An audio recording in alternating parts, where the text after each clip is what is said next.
முதல் காலத்துல மஞ்சள் வஸ்திரம் சாத்தலும் அந்த மஞ்சள் வஸ்திரம் சாத்திடுவோம் வில்வத்துல அரிசினம் போறோம். அந்த மஞ்சள் வஸ்திரம் வரும். அந்த 3 ராசிக்காரர்கள் சேர்ந்து எடுத்து இந்த சுட்டு கொடுத்துருங்க.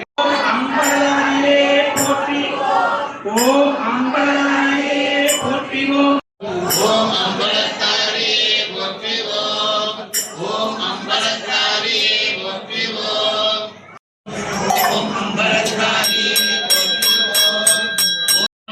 ஓம் அம்பலத்தாரியே போற்றி ஓம் அம்பலத்தாரியே மகன வேற்றுங்க போற்றி ஓம்.